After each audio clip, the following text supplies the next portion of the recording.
Hello and welcome. I'm Futurist Steve Brown, and this is a conversation about the future of wine. Today I want to talk about how you can use technology to reach new customers through new channels. Perhaps think about digital winemaking, which is going to sound like a weird thing to many of you, and how you might embrace transparency to be able to make your wine more accessible to customers and to de-snobify wine. Before we leap in, I should probably tell you a little bit about myself because sometimes people hear the word futurist and think, well, what's that? It's a thing. It's a thing that I've been doing for a number of years now. I was one of Intel's futurists, and now I'm a professional speaker and consultant that helps companies big and small, organizations big and small, to think through what the future of X might be. In this case, the future of wine. So I speak for a living. This is what I look like when I'm dressed up in the pre-COVID era anyway. A bit more chill here as I record this in my office for you today. I'm also an entrepreneur, so I'm co-founder of a project called the Provenance Chain Network. We'll talk a bit more about what that is later to illustrate some ideas I want to share with you. And I'm an author, so I wrote a book called The Innovation Ultimatum. It's designed to be a handbook for people who don't know much about technology, but want to figure out how to use it to innovate in every aspect of their business. So if you ever wanted to know something about artificial intelligence or blockchain technology or augmented reality, any of the cool, sexy things that you might hear about in the press, that book might be interesting to you. In addition to being a technologist, I spent 30 years at Intel Corporation, where I was a futurist working in Intel Labs. I also am a consumer of wine. I love nothing more than to get out to wine country.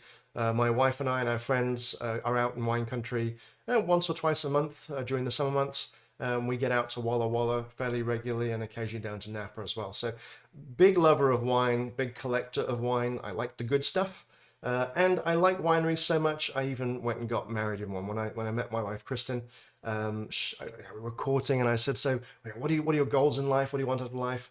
Quick as a flash, she said to me, Steve, what I want is a wine cellar with 1,000 bottles in it. I thought, okay, we can do that. And we got married. So love my wine, and I'm really glad to be able to be here talking to you about the future of wine through the lens of a technology futurist. So I hope my remarks will be useful for you today and stimulate some fresh thinking about where the wine industry might go in the future as a result of where all industries are going in the future. So let's leap in. Before we get into talking about wine, we're going to take a couple of brief detours. One, to talk about COVID and what's that's done to the world, and what the implications are for businesses. And then we'll take a little detour and talk about technology, and then we'll get into the world of wine. So let's talk COVID first. You can think about COVID as this three-headed beast, a public health crisis wrapped inside a workplace crisis, which has led to an economic crisis. So, those three are all very interrelated, but what it's meant is that businesses have really struggled to operate, and that has had huge economic implications for their businesses. So it's been a tough time. It's been a very tough time for everybody in your industry. My heart goes out to you. And then, we threw some ridiculous wildfires on top of that just to make your lives even more miserable. Now, what has this done for consumers? Well, I think you can think about it in three ways. First of all, this is the great reflection. Time, the way I think of it is we were all sent to our rooms, our bedrooms, to think about what we'd done, right? We had a time of reflection about what was important to us, what our values are, what our priorities are. The modern world that seemed unbreakable, sure is breakable. So we were exposed to the fragility of the world, and that has changed consumer attitudes. It's changed the way they think about their consumption, and it's changed their priorities and the way that they plan to consume in the future. So they're all thinking more local, more environmentally responsible, more ethical, more sustainable. Those things have taken a big bump during this time. Another way to think about it is this is the great defrosting.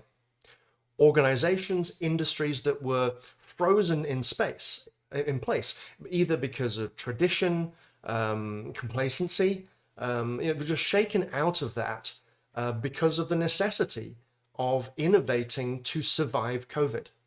And you saw that in the educational sector, in a very traditional sector, uh, embracing the ability to do distance learning. You saw it in healthcare with telehealth, telemedicine being practiced on a far grander scale in 2020 than it had ever been before. So it is the defrosting of industries and the acceleration of change. We should not think about this time as a blip that we have to get through, and then we can go back to the way we did business in January of 2020. That is a fallacy. COVID was an accelerator, and it accelerated trends that were going to happen anyway, and the shift towards more digital channels, more digital operations, the shift in consumer attitudes were shifts that were underway, but we basically saw 5 years of change happen in 5 months in COVID. So we're not going back to the way that we were. You cannot be complacent and just think we're just going to get through this and then we'll be fine on the other side. We'll go back to the way things were. It'll all be peachy. It won't. Things have changed forever, and COVID was the great accelerator, particularly of an accelerator towards new channels, new ways of buying, and digital channels in particular. So that's COVID. Let's talk about tech.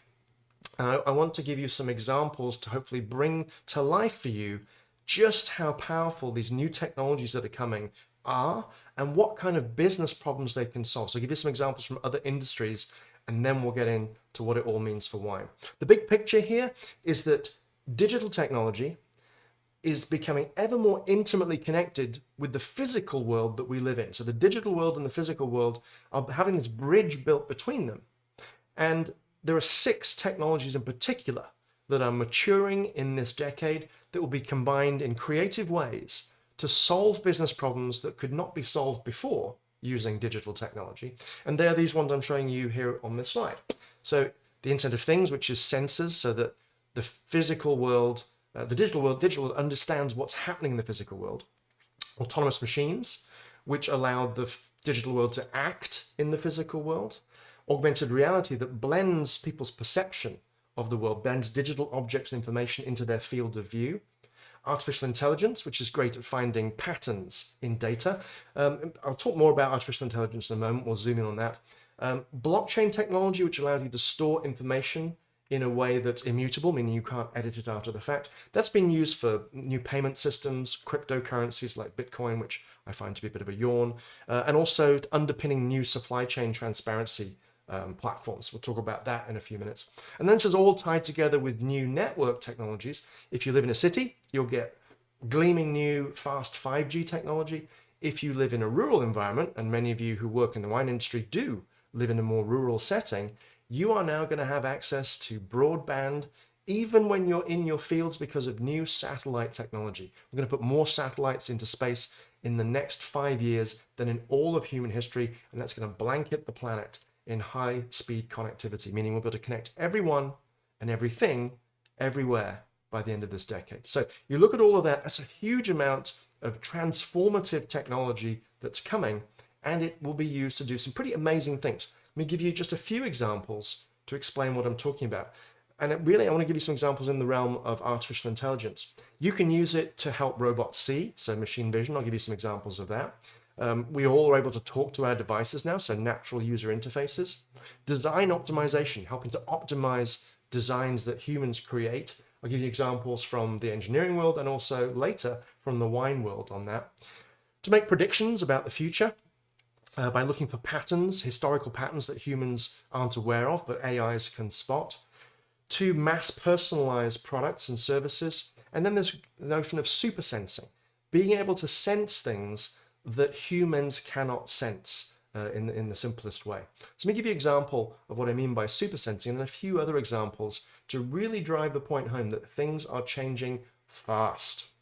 So if any of you have had a COVID test, it's not fun, I'm told. I have not had one, but you get one of these swabs jammed up your nose, it gets put into a tube, sent off to a lab, it's analyzed, you get the results, 1, 2, 3, 5, 7, 8, 10 days later when it's maybe not useful.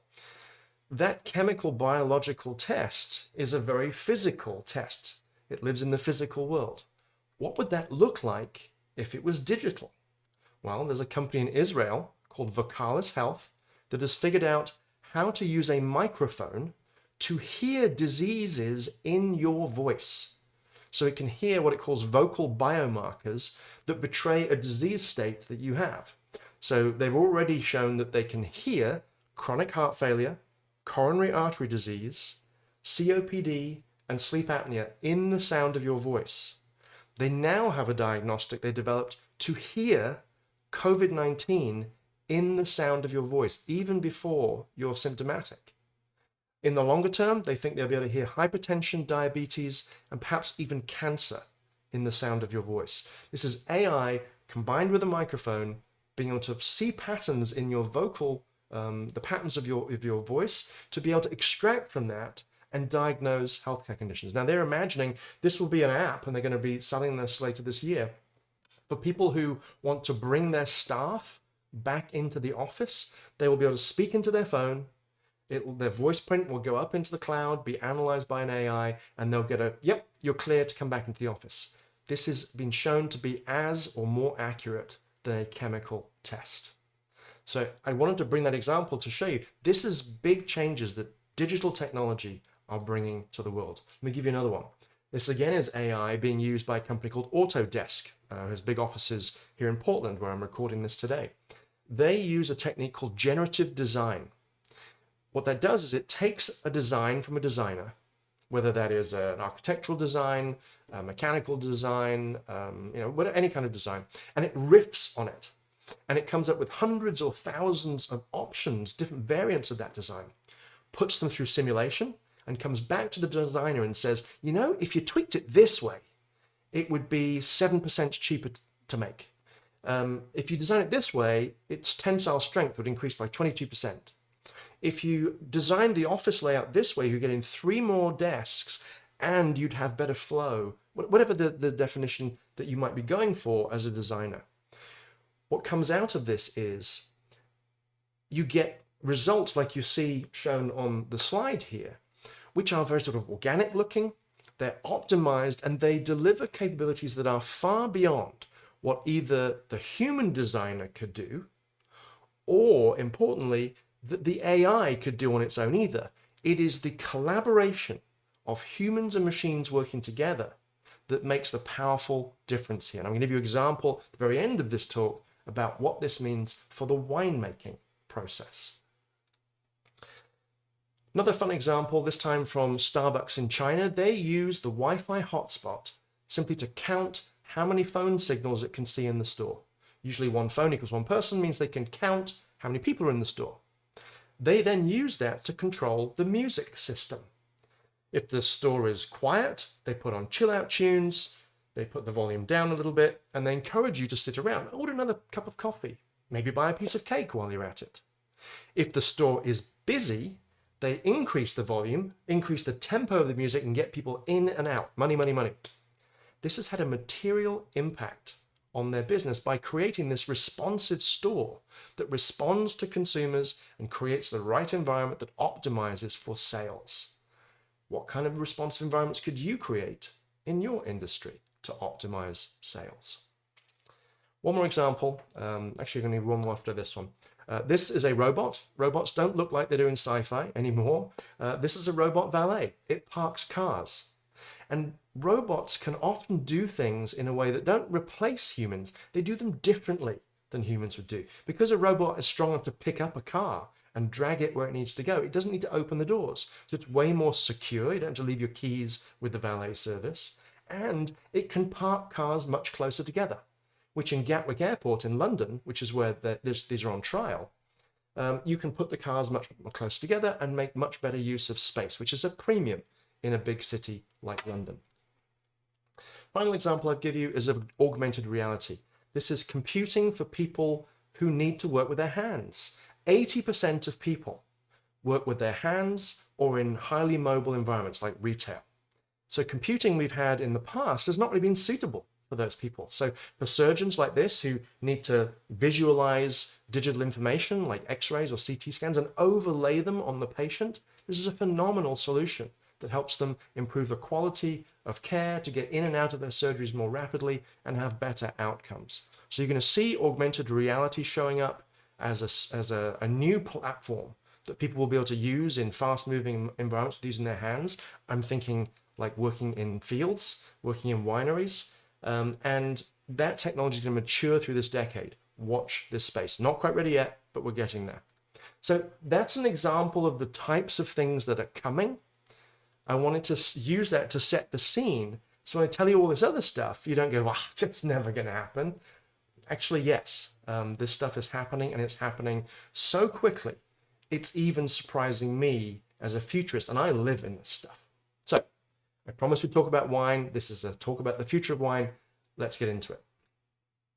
I want to talk about how technology will reshape the sales and the marketing of wine, how we need to think about that differently, what are some consumer trends in this space, and what should you be really thinking about as you reimagine your sales and marketing plans going forward. Then we'll talk a little bit about viticulture and winemaking itself, and I'll wrap it up with a few closing thoughts on what all of this means to your industry. So I pay very close attention to consumer trends. What are consumers thinking? How are their buying habits changing? What do they care about? What are their priorities? How are they shifting? This is a summary of what I'm seeing in the market. So let's run through them one by one.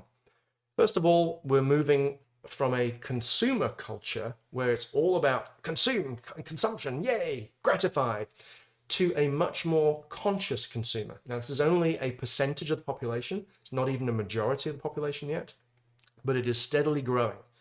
People who are thinking about the impact of the products that they buy, the impact on the environment, the impact on other people. If you see the news stories about Girl Scout cookies recently, where Girl Scouts are refusing to sell cookies because they include palm oil, which may or may not have been harvested by little girls just like them in horrific environments in Indonesia and Malaysia. That is an example of the rise of the conscious consumer. That is going to continue to happen, and being able to tell a story about how your product meets the needs so that people can feel good about buying your product is going to be vital going forward. You're seeing, as part of that, a demand from consumers for more transparency, for more information about the products they buy. Now, you can't fit much more on those wine labels, and they're also regulated. So how do you do that? There are going to be schemes that help people to get more information through their phones, which allows them to explore whatever set of information they want, explore video, those sorts of things, so that you can start to provide the information that consumers demand. We're also seeing a move towards equity, inclusivity, and increased access. How do you make products, services more accessible to more people? You're not ruling people out. And historically, the wine industry has been known as a more exclusive product, and that was great for you back in the day. I'm not sure that it helps you anymore. You're also seeing a desire from consumers for more customized and personalized products and experiences. And I've seen a number of wine services pop up that have started to try and understand their consumers and then ship them a shipment of wine which is personalized to their palates. So be thinking about how could you personalize or customize the wine buying experience more in the future. Of course, we're seeing a shift from offline sales to online sales. People moving to buy online in droves, particularly in the grocery sector. It's obviously a little more regulated here, especially here in Oregon, but that's something that we're seeing as a shift, and consumers are going to continue to want to be able to buy online, and you need to make that buying experience as frictionless as possible. As few clicks as possible to wine on the way is how you win in the marketplace.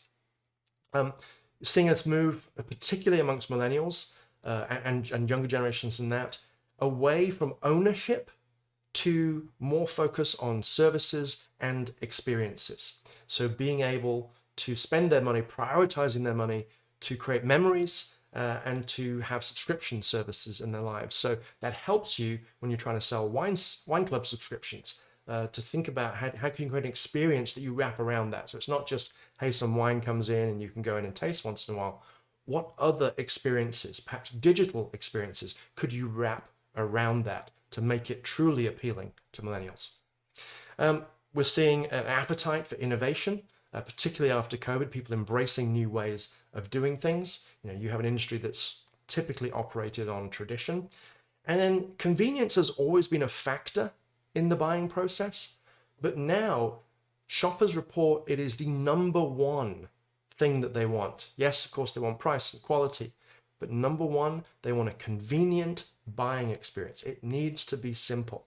They have busy lives, they have complex lives. You need to make the buying experience, the ability to say yes, the ability to choose, as simple as possible. All right. You also have a slight issue, given that this is the way that Gen Z and Gen Alpha behind them are likely to perceive cocktails. Cocktails are fun. Cocktails have something you do with friends. They're an exciting thing to consume. Beer is kind of seen the same way. People want to, it's a very social thing. It's very accessible for most places. There's a category of what kind of beer do you want. You can easily select something you're likely to enjoy. You contrast that with the way that the wine industry runs. This is the way that choice is presented in a nice restaurant. And it's completely overwhelming and intimidating to most people. And in some cases, that is the point. It's designed to be intimidating, to make the sommelier come over and help you, guide you, so you can choose basically on price. So this is not the way that consumers want to be served. And the perception of the wine industry is kind of this guy. And it's not seen, it's seen as a whitey thing, and it is seen as an exclusive, snobby industry that is deliberately opaque and mysterious, and not in a good way. And so you're going to need to do some work to change the image that you have. And I know you all know this. Many of them, people in the industry I've talked to on a regular basis say, oh yeah, we all know. And so we need to have a more inclusive attitude so that wine drinkers feel like you know them, like you recognize that they are wine drinkers, and to be inclusive, to invite people in so that you recognize that wine drinkers look like this. Wine drinkers look like him. Wine drinkers look like her. And to start to rehabilitate your image and move away from snooty white guy and more to the way that the population, the US population, actually looks, and to fit in with their lives rather than, that guy. So you all know this. I'm not telling you anything you don't know, but I wanted to reinforce it. You clearly have an accessibility challenge. What that means is you need to simplify, demystify, and desnobify the wine buying process. And I wanted to bring a few things, some technology things that might help you in that regard. So to step back, I talked about personalization earlier. Wine is a very personal product. It's a very personal thing because we all have different genetics. That's what the background on this is trying to show, is the DNA. We all have different DNA. 7.6 billion different people with different DNA. And yet, we all look to people like these people to tell us what's good wine and what isn't. They're telling us what's good for their palate. The question is, what is good for my palate? What is good for your palate? What is good for your customer's palate? There should be no judgment in wine. If you like it, it's great. It's as simple as that. So rather than looking to these people to help guide us, and it's a good guideline. If Parker says it's good, sure, I'll check it out. But it's not the be-all and end-all. And there are other ways of doing this. The question I want to pose to you is, what if every wine buying decision could be supported by a sommelier, by a som? How could you make it easier for people to choose? And one of the ways you could do that is with technology. There are a number of services. Wine for Me, you can see the URL up in the corner over there. Just point with that hand so my hand doesn't get cut off like that. There we go. Yeah, anyway. So Wine for Me, this is me. It's a website component that you could integrate into your websites that would help your consumers figure out which of your wines is best for them. Now, this is the way I filled it in. How much body, how much oak do I like in my reds? what kind of finish do I like, how much spice, and it has a bit of AI behind it. It accurately told me, yep, you like GSM, Steve, and I really do, and I love my Bordeaux blends. So it's pretty accurate. Now, I did it again for my whites. I learned, oh, maybe I should check out Verdeos. I certainly love Chenin Blanc. So this requires the consumer to have a level of understanding so they can move these sliders. So they can identify what does body mean, what does finish mean. If you don't understand those things, then this is not useful to you. But for many consumers, this is going to help you to sell your wine more effectively. So there's one idea. Whether you use this particular service or recreate something like it, doesn't matter. But be thinking about how you're able to do that. Now, as I said, this requires consumers to have the sophistication to know what body and finish and acidity is all about. What if they don't? What if they don't have that level of sophistication? How do you still serve them? Well, this is an example of a company I want to tell you about called Tastery.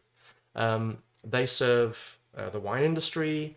I think they're also looking at the perfume sector, beer, liquor, others, things that are aromatic, and helping to marry products with consumers using AI. This is the founder of the company you see in the lab coat there. And she's been working with her partners to teach a computer to taste. So what they do is they take wine, they analyze it, and then they get customer data, and they use an AI to marry those two together. And what they do is they have the simple test where a consumer answers 20 questions, specially designed questions, to figure out what that consumer's palate is. They think they can get 90% accuracy on identifying that particular consumer's palate. They analyze bottles of wine. You can see here they're showing what that analysis can look like. It's a very detailed analysis. Those results all go back to the winemaker. And then at point of sale, they're able to create this consumer experience where consumers can answer all these questions in the store if they haven't done it on their phone, and it will tell them which wines in the store are ones that will suit their palate. So it's a very interesting example of how to use technology to, again, provide a sommelier-like experience at scale to demystify wine and to make it more accessible to many, many people. Now, this type of service, and by the way, I'm not recommending this service. I'm using it purely as an example of what's possible and what will be possible going forward. So the benefits of this type of approach is for consumers, they're getting personalized recommendations that help them to discover new wines and, importantly, to be more confident about their purchases. Many people go into a wine store, they don't know much about wine, they buy on price, or they buy because it has a label that they like the look of, or it's called something really cheesy like ménage à trois. And so that's how people sell wine these days. So this is a way of getting around that and helping consumers to find wine they'll actually like at a price point that they like, and to be able to make that connection so that they go home and maybe start to build a brand affinity for your wine, so they're willing to try other wines that you make. For retailers, it helps them with assortment optimization. Now, there are tools built in this Tastery platform that help them figure out which parts of the country do people with these palates have? Where should I distribute wines to get the biggest bang for the buck? What are the wines I should have on my shelf in this store versus this store versus this store? And it's also helped them with long tail sales. Because it's a discovery platform, it helps people discover wines that they otherwise would never try. For distributors, I just stick my head out of the way, it helps them with assortment and distribution optimization, picking out where to send things. And for winemakers, it's really powerful. It helps them with product mix optimization. What are the wines I should be trying to make? It has this notion of computational blending. Hold that thought. We're going to come to that at the end. It will even generate sell sheets for you to help you sell that wine into distribution to retailers, and even you could use that information to sell to consumers.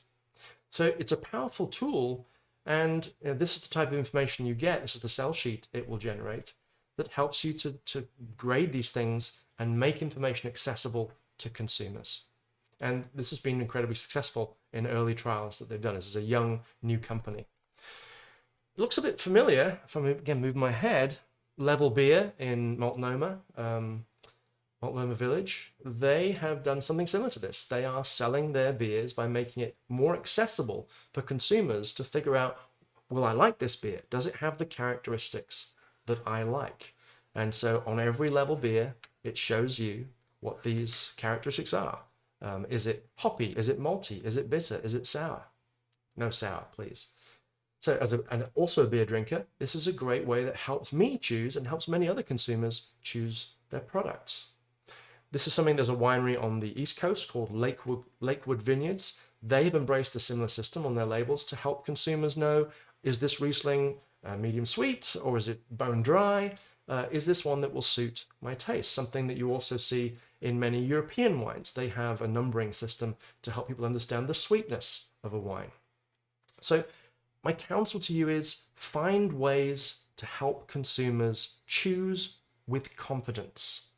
Give them more information that they need to help them make a decision, whether it's on your website, whether it's in retail, whether it's in a restaurant. Doesn't matter. Help them choose with confidence. Another thing that consumers, as I mentioned earlier, they're more interested to know how you made wine and why you made it that way, what your thinking was behind it. They're interested in your why and your how. What that means is they want more transparency, they want more information about the products that they buy in general, and particularly when they're thinking about buying wine, because it's something they're consuming. Consumers, especially after COVID, want to know more and more about the products that they physically consume. So there's been a move in all industries, and I think you're going to see it happening a lot in the wine industry now, to bring transparency. And transparency, as you see on the slide, helps brands manage their supply chains, comply with regulations, and tell their story. So think about this as a way of getting more information, tracking information from suppliers. So from your grape growers, from any chemical suppliers that you might use for fertilizers and so on, being able to gather all that information, package it, and then use that to tell a story to consumers about how you lovingly were a steward of the land, that you took care to make this wine in a particular way, to share the vision of the winemaker. You can add videos and that sort of thing as part of this sort of storytelling platform. And if you are, have biodynamic practices, if you are a B Corp, be able to tell that story and show it with evidence to the consumer. Now, this is in the early days of evolution, but you're going to see platforms like this emerge. I mentioned earlier that I am in the Provenance Chain Network. That is one of the transparency players out there, so full disclosure. I'm telling you this not because I'm in that company. I'm telling you because I think this is a big deal for the wine industry, and you're going to see this take hold starting in Oregon and in Napa Valley. I think you're going to see some big players jump on this as well. So get ready to add this to your portfolio of things you have to think about. Let's talk about viticulture and winemaking, and then we'll wrap this up. So robots, as I showed you, have been changing the way that many businesses operate, and that is also happening in the agriculture world. This is a robot from a company called Robotics, and because it can see, has great machine vision, it can roam through a field using solar power and zap weeds as it goes. Let me show you a video so you can see how cool this is.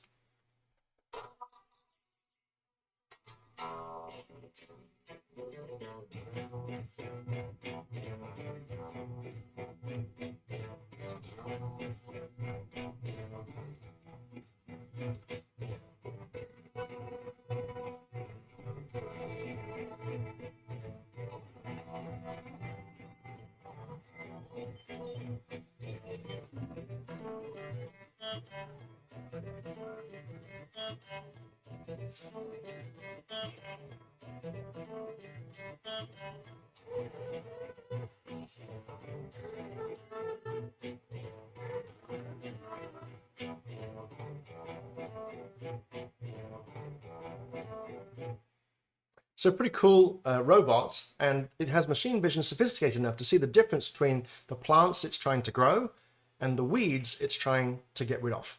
And as you saw in that video, it uses 90% less herbicides. Instead of just indiscriminately spraying on fields, it is able to spot spray. And you're going to see similar things being developed for vineyards that are able to do things to help you with taking care of the grapes. So you're also starting to see the emergence of fruit picking robots. There are robots that can pick raspberries, that can pick strawberries, blueberries, that can harvest apples and pears. And they have very sophisticated artificial intelligence and sensors so that they can pick these very delicate fruits. People are embracing these because of the lack of migrant labor in this country right now, and also because they're able to work 24 hours. And it's really good to get these soft fruits when it's cold out, so during the night, because they're going to protect them, they bruise less. Some of these are even sophisticated enough to be able to harvest things like peppers, where the robot is able to look at the shape of the pepper, and it knows, it can assess whether that pepper is ripe based on the shape of the underside of the pepper, and then it can snip it off of the stem. So I think you can start to imagine, as this type of technology evolves, what that would mean for grape picking when harvest time comes. You may be working alongside robots in your fields. There are already some robots working in fields. This is an example from a company called Burro, and they have developed a robot called a cobot. So a cobot is a collaborative robot. So it's a category of robotics. These are robots that are not designed to replace humans, but to work alongside and in partnership with humans. Let me show you what these robots can do.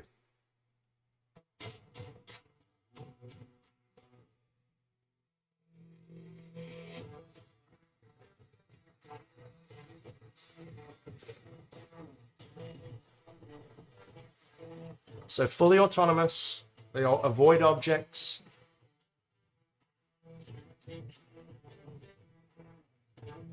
And they're just there to help support the workers so they're not carrying heavy buckets of grapes around. Pretty cool.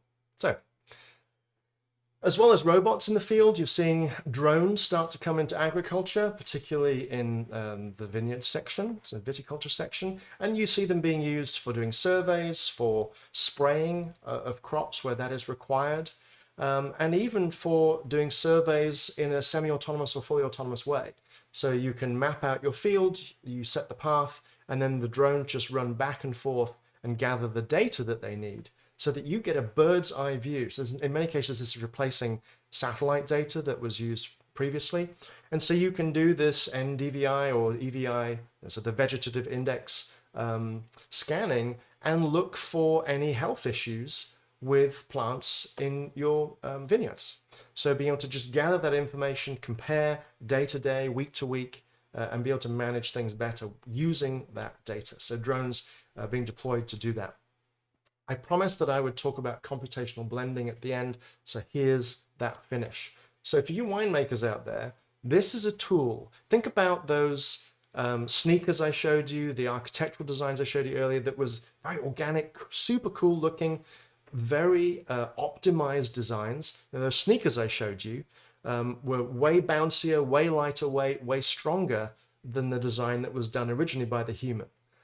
Here's your opportunity to embrace a similar technology and use it to help you make better wines. So this is a technology, again, from Tastery. It's one of the aspects of their platform. Again, I'm not advocating for them as a company. I just wanted to make you know this type of capability is out there. And I'm sure other companies will be jumping on this type of thing too. It enables you to analyze your wines. It will give you a predicted wine score of your blend, and then it will give you insights and say, hey, if you blended it this way, then I think your wine score might go up a little bit based on the data that it has and the huge database of other wines that it draws from. Or if you blended it this way, it would appeal to this demographic of people more. So it gives you blend recommendations. If you're into vintage consistency, if that's important in your business, not so much in Oregon wineries, but in some of the big wineries down in California, that's absolutely something that they care about. You might look at this and think, oh, well, this is taken away from my humanity, my creativity as a winemaker to express myself in the way that I make. I don't want a machine to tell me how to do this. Well, here's my answer to that.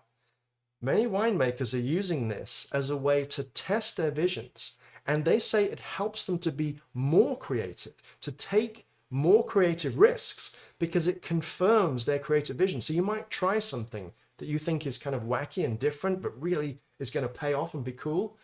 You better test it with this AI and it'll tell you, yeah, that's brilliant. What amazing insight. You should do that. So it is a way to, to confirm your creative vision. It's not going to constrain you.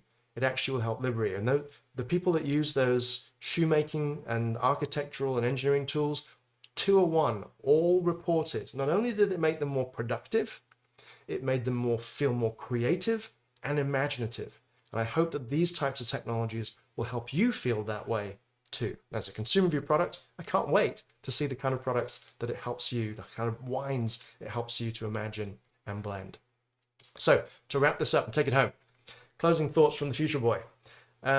Consumer expectations and habits, there you go, are clearly evolving, and COVID accelerated many of those changes. It is not a temporary shift.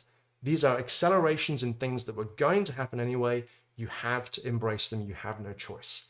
What that means is you need to drive innovation into your business, into every corner of your business. I'm not going to say innovate or die, but certainly innovate or wither slowly away to irrelevance. And that applies to the wine industry as a whole. You know, you're competing against other sectors of the drink industry, but also as industries and as locales. So thinking about the Willamette Valley, for example, you know, how do you maintain competitiveness against other locations in the United States and in the world at large?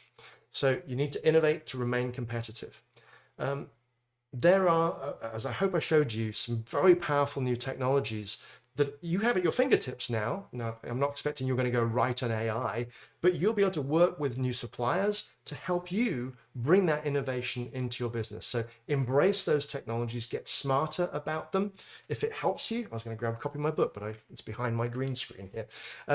If it helps you, my book, The Innovation Ultimatum, is packed with information designed to help you to understand these things more. Adopt a digital-first mentality. The companies that will be most successful are ones that look at problems and don't think, well, how could we solve that? But how could we solve that using digital technology? How could we use that to scale our businesses more powerfully, to solve problems in new ways? Now, I have no illusion that you, as a single winery, can do any of this stuff on your own. You can do some of it, but I think really this is an opportunity for you to come together as an industry, perhaps as the Oregon wine industry. Maybe you bring in the Washington wine industry, do a Northwest collaborative to co-fund efforts to investigate these types of technologies, to maybe rebrand and remarket wine so you can reach more diverse audiences and make it feel more inclusive, and just really to drive innovation. It's harder to do alone than it is to do with friends. Now, I know there's also competition, but this is an era for co-opetition, to collaborate together, to move the whole industry, to elevate it, to move it forward and make sure that Oregon is competitive with the rest of the world. I hope that was useful for you. I really enjoyed spending time thinking about this, and I wish you all the best because I love your product. I love what you do. And I know it was a tough year last year. I have to say, I'm optimistic about your future and I'm excited to see where you go next. Thanks for your time.